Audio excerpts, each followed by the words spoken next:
नमस्कार, मैं डॉक्टर राकेश पाठक।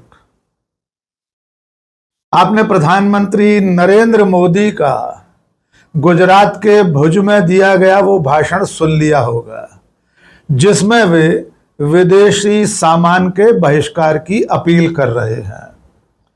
वे कह रहे हैं कि गांव-गांव जाकर व्यापारियों को शपथ दिलाना होगी कि भले ही कितना भी मुनाफा हो, विदेशी सामान नहीं बेचेंगे। वे कह रहे हैं कि विदेशी सामान हमारे घरों के भीतर तक घुस चुका है। हेयर पिन से लेकर टूथपिक तक और तमाम छोटी बड़ी चीजें विदेश से आ रही हैं। अपने इस भाषण में उन्होंने एक ऐसी बात कही जो सीधे सीधे नस्लवादी टिप्पणी है। उन्होंने कहा कि छोटी छोटी आंखों वाले गणेश जी भी विदेश से आ रहे हैं। आइए पहले उनका यह भाषण सुन लें, फिर उसके बाद इसका विस्तार से विवेचन करेंगे कि प्रधानमंत्री नरेंद्र मोदी की कथनी और करनी में जमीन और आसमान का फर्क है, आकाश और पाताल का फर्क है। आइए पहले नरेंद्र मोदी का ये ओजस्वी भाषण सुन लीजिए। अब हम कोई विदेशी चीज का उपयोग नहीं करेंगे। हम गांव-गांव व्यापारियों को शपथ दिलवाएं, व्यापारियों का कितना ही मुनाफा क्यों ना हो, आप विदेशी माल नहीं बेचोगे। लेकिन दुर्भाग्य देखिए, गणेश जी भी विदेश से आ जाते हैं। छोटी आंख वाले गणेश जी आएंगे, गणेश जी की आंख भी नहीं खुल रही है। होली रंग छिड़कना है, बोले विदेशी। हमें पता था, आप भी अपने घर जाकर के सूची बनाना। सचमुच में ऑपरेशन सिंदूर के लिए एक नागरिक के नाते मुझे एक काम करना है। आप घर में जाकर सूची बनाइए कि आपके घर में 24 घंटे में सुबह से दूसरे दिन सुबह तक कितनी विदेशी चीजों का उपयोग होता है। आपको पता ही नहीं होता है। आप हेयर पिन भी विदेशी उपयोग कर लेते हैं, कंघा भी विदेशी होता है, दांत में लगाने वाली जो पिन होती है वो भी विदेशी घुस गई है, हमें मालूम तक नहीं है, पता ही नहीं है दोस्तों। तो आपने सुना कि वे आपसे कह रहे हैं कि घर जाकर एक लिस्ट बनाएं, सुबह से शाम तक कितनी ऐसी चीजों का इस्तेमाल किया जो विदेश से बनकर आई है, कितना विदेश आपके घर में घुस आया है, इसकी सूची बनाने की अपील प्रधानमंत्री ने आपसे की है। तो इस भाषण में से सबसे पहले उनके उस संकेत पर बात कर लेते हैं जिसके जरिए वे चीन से आने वाले सामान को लेकर टिप्पणी कर रहे हैं। उन्होंने कहा कि छोटी छोटी आंखों वाले गणेश विदेश से आ रहे हैं। आप सब जानते हैं, पूरा देश जानता है, पूरी दुनिया जानती है कि छोटी आंखों वाले लोग चीन के लोग माने जाते हैं। यद्यपि दुनिया में और कई देश हैं जहां पर लोगों की आंखें छोटी होती हैं। हमारे अपने देश में पूर्वोत्तर के राज्यों में ज्यादा से ज्यादा लोगों की आंखें छोटी ही होती हैं। लेकिन प्रधानमंत्री ने इस तरह की टिप्पणी करके न केवल चीन, जो दुनिया की सबसे बड़ी आबादी वाला देश है, उसके नागरिकों, उसके मनुष्यों पर टिप्पणी की है, बल्कि भारत के भी उन तमाम भारतीयों की शक्ल सूरत पर नस्लीय टिप्पणी की है जिनकी आंखें छोटी होती हैं। प्रकृति, परमेश्वर ने मनुष्य को बनाया है, किसी की आंख छोटी या बड़ी इससे कोई फर्क नहीं पड़ता। लेकिन देश के प्रधानमंत्री की जुबान से इस तरह की टिप्पणी पूरी तरह से नस्लीय टिप्पणी है। दूसरी बात यह है कि अगर गणेश जी की मूर्तियों में आंखें छोटी भी हों तो इससे क्या फर्क पड़ता है। जो लोग भी आस्तिक हैं, जो ईश्वर में विश्वास करते हैं, वे तो पत्थर को भी ईश्वर मानकर पूजते हैं। उन्हें कोई फर्क नहीं पड़ता कि भगवान की मूर्ति की आंखें छोटी हैं या बड़ी हैं। और सबसे बड़ी बात तो ये कि विघ्नहर्ता गणेश जी को तो सभी स्वरूपों में स्वीकार किया गया है। वे एक ऐसे लोक देवता हैं जिनकी मूर्तियां हर गणेशोत्सव के मौके पर विभिन्न रूपाकारों में देखने को मिलती हैं। आपने पुलिस की वर्दी में, फौज की वर्दी में से लेकर तमाम स्वरूपों में गणेश जी को देखा होगा। उनकी मूर्तियां भी पूरे देश में अलग अलग प्रकार से स्थापित की गई हैं। कहीं मोटे गणेश, कहीं लेटे गणेश, कहीं खड़े गणेश, बहुत सारे रूपों में गणेश जी की मूर्तियां मिलती हैं। इसलिए प्रधानमंत्री का यह कहना कि छोटी छोटी आंखों वाले गणेश बेहद आपत्तिजनक है। अब आते हैं असल मुद्दे पर कि प्रधानमंत्री इस तमाम टिप्पणी के जरिए, अपने इस भाषण के जरिए असल में चीन की तरफ इशारा कर रहे हैं, क्योंकि चीन से ही सबसे ज्यादा आयात देश में होता है। अब आंकड़ों की जुबानी आपको बताते हैं कि चीन और भारत के बीच जो कारोबारी रिश्ते हैं वे किस मुकाम पर पहुंच गए हैं। और खास तौर से नरेंद्र मोदी के प्रधानमंत्री बनने के बाद 2014 से लेकर अब तक हर साल, साल दर साल चीन के साथ हमारा कारोबार बढ़ रहा है। और वो भी इस तरह से कि हम चीन से ज्यादा सामान आयात करते हैं और हमारी तरफ से चीन को जो निर्यात होता है वो लगातार कम होता जा रहा है। 2018-19 में 88 बिलियन डॉलर का कारोबार भारत और चीन के बीच में था, लेकिन नरेंद्र मोदी के साल दर साल चीन के साथ रिश्तों में पीगे बढ़ने के साथ साथ वे जैसे जैसे चीन के राष्ट्रपति को झूला झुलाते जा रहे थे, वैसे वैसे भारत का चीन के साथ कारोबार बढ़ता जा रहा था। अब जो ताजा आंकड़ा है 2024-25 का, वो ये बता रहा है कि भारत और चीन के कारोबारी रिश्ते रिकॉर्ड स्तर पर पहुंच गए हैं। वित्तीय वर्ष 2024-25 में कुल मिलाकर 127 बिलियन डॉलर का कारोबार भारत और चीन के बीच हुआ है। इसमें भी सबसे ज्यादा हैरानी की बात यह है कि हमने चीन से जो सामान आयात किया है उसका कुल मूल्य है 113.5 बिलियन डॉलर। यानी हमने चीन से जो सामान आयात किया है, जिसमें वो छोटी छोटी आंखों वाले गणेश जी भी हैं, हेयर पिन भी है, टूथपिक भी है, तमाम इलेक्ट्रॉनिक सामान भी है, इस सारे कारोबार की जो कीमत है वो 113.5 बिलियन डॉलर है। और इसके उलट भारत ने जो चीन को सामान भेजा है, हमने जो निर्यात किया है, वो मात्र 14.3 बिलियन डॉलर है। एक बार तुलना करके देख लीजिए, हमने सामान मंगाया 113.5 बिलियन डॉलर का और चीन को सामान भेजा 14.3 बिलियन डॉलर का। जमीन आसमान का फर्क है। और ऐसा करते करते हमारा व्यापार घाटा 99 बिलियन डॉलर से ऊपर पहुंच गया है। यानी करीब करीब 100 बिलियन डॉलर के घाटे में है भारत चीन के साथ कारोबारी रिश्ते में।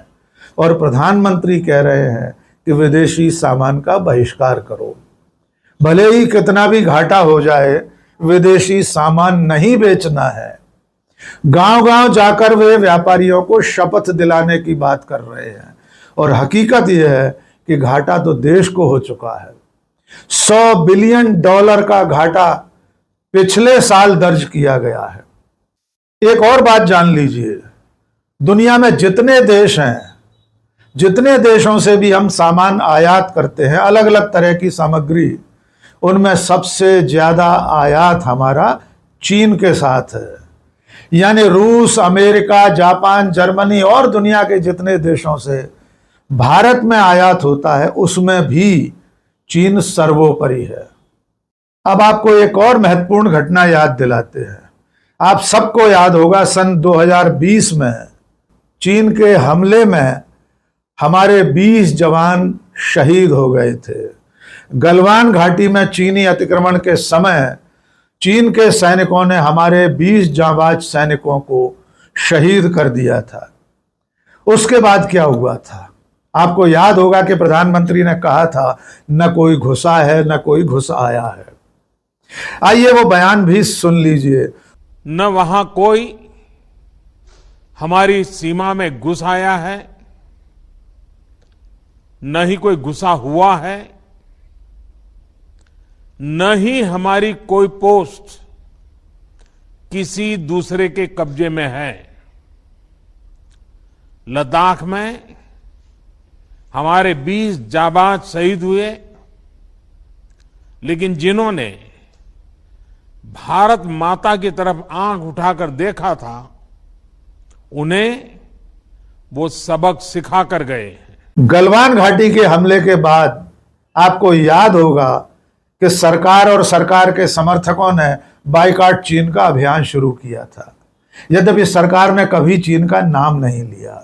एक बार फिर आपको याद दिला दें, जून 2020 से लेकर आज तक प्रधानमंत्री नरेंद्र मोदी ने चीन का नाम नहीं लिया है, चीन शब्द का उच्चारण नहीं किया है, और उनके समर्थक चीन के बहिष्कार की अपील कर रहे थे।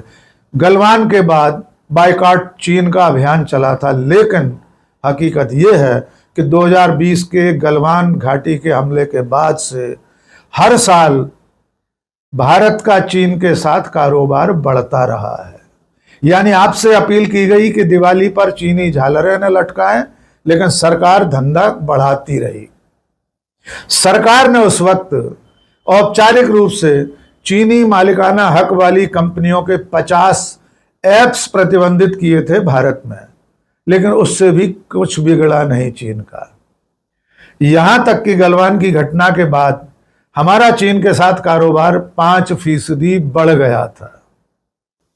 प्रधानमंत्री नरेंद्र मोदी के विदेशी सामान का बहिष्कार करने की अपील पर कांग्रेस की सोशल मीडिया सेल की चेयरपर्सन सुप्रिया श्रीनेत ने बहुत दिलचस्प ट्वीट किया है।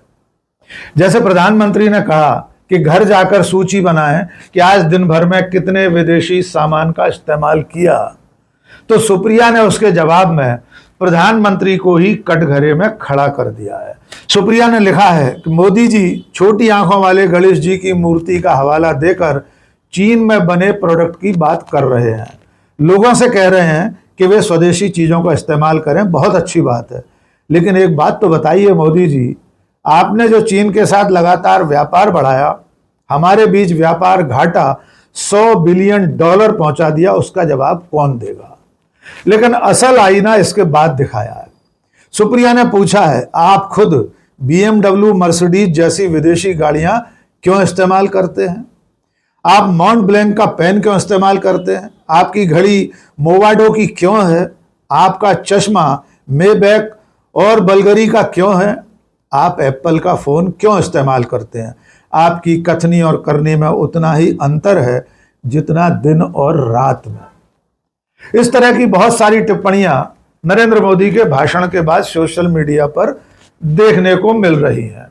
लोग सवाल पूछ रहे हैं कि आपका पेन से लेकर आपकी गाड़ी तक सब कुछ विदेशी है। घर पहुंचकर 7 लोक कल्याण मार्ग वाले अपने घर पहुंचकर आप कब लिस्ट बनाएंगे कि आपने दिन भर में कितनी विदेशी चीजों का इस्तेमाल किया है? आइए अब यह भी जान लीजिए कि जो नरेंद्र मोदी बिना नाम लिए चीन के बहिष्कार की बात कर रहे हैं, विदेशी सामान इस्तेमाल न करने की अपील कर रहे हैं, गांव-गांव जाकर शपथ दिला रहे हैं, वे नरेंद्र मोदी चीन के साथ कैसे रिश्तों में रहे हैं? आपको जानकर हैरानी नहीं होगी, क्योंकि आप जानते हैं कि नरेंद्र मोदी आजाद भारत के पहले ऐसे प्रधानमंत्री हैं जो सबसे ज्यादा बार चीन गए हैं। वे 4 बार गुजरात का मुख्यमंत्री रहते हुए चीन गए थे, और उसके बाद प्रधानमंत्री बनने के बाद 5 बार चीन की यात्रा कर चुके हैं। इसके अलावा चीनी राष्ट्रपति से सबसे ज्यादा बार मिलने वाले प्रधानमंत्री नरेंद्र मोदी ही हैं। उनकी कम से कम अब तक 20 मुलाकातें चीन के राष्ट्रपति के साथ हो चुकी हैं। 2014 से लेकर अब तक उनकी पहली मुलाकात ब्राजील में हुई थी। उसके बाद से लेकर अब तक व्यक्तिगत द्विपक्षीय मुलाकातों के अलावा, यानी मोदी के चीन दौरे या शी जिनपिंग के भारत दौरे के अलावा, कई ऐसे अवसर आए हैं जैसे ब्रिक्स का सम्मेलन या अन्य किसी सम्मेलन में भी वे चीन के राष्ट्रपति से मिलते रहे हैं।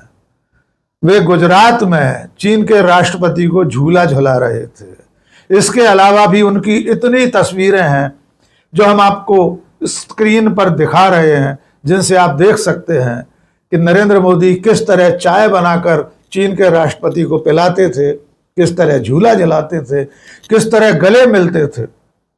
इतनी प्रगाढ़ मित्रता, इतनी गाढ़ी दोस्ती के बावजूद चीन ने गलवान घाटी में हमला कर दिया था और हमारे 20 जवान शहीद हो गए थे।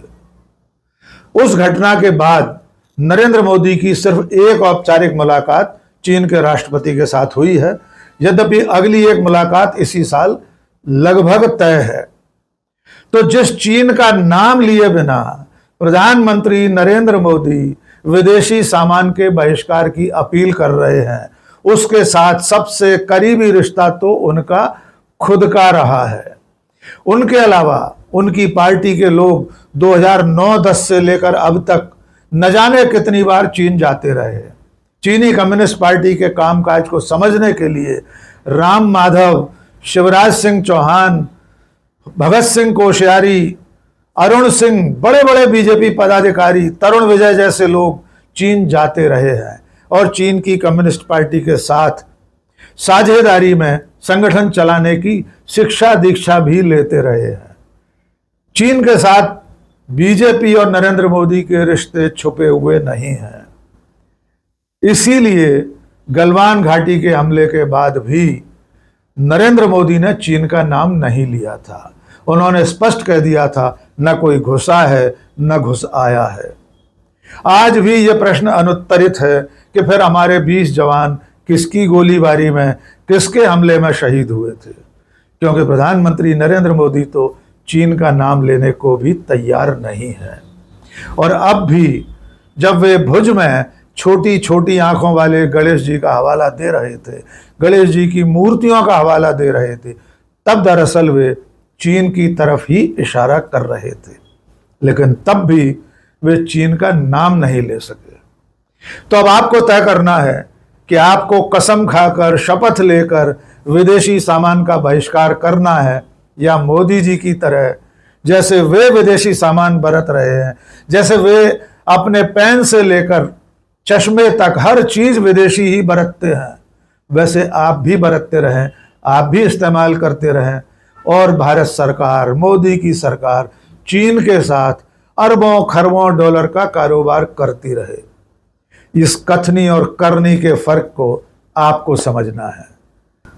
आखिर में प्रधानमंत्री नरेंद्र मोदी की कथनी करनी के फर्क पर यूसुफ दहलवी का एक शेर, शम्मे मजार थी न कोई सोगवार था, शम्मे मजार थी न कोई सोगवार था, तुम जिस पे रो रहे थे वो किसका मजार था, जादू है या तिलिस्म है तुम्हारी जुबान में, जादू है या तिलिस्म है तुम्हारी जुबान में, तुम झूठ कह रहे थे मुझे एतबार था, तुम झूठ कह रहे थे मुझे एतबार था। तो अब आपको तय करना है कि प्रधानमंत्री नरेंद्र मोदी के झूठ पर आपको एतबार करना है या नहीं करना। आज के इस वीडियो में बस इतना ही। बहुत बहुत शुक्रिया। जय हिंद।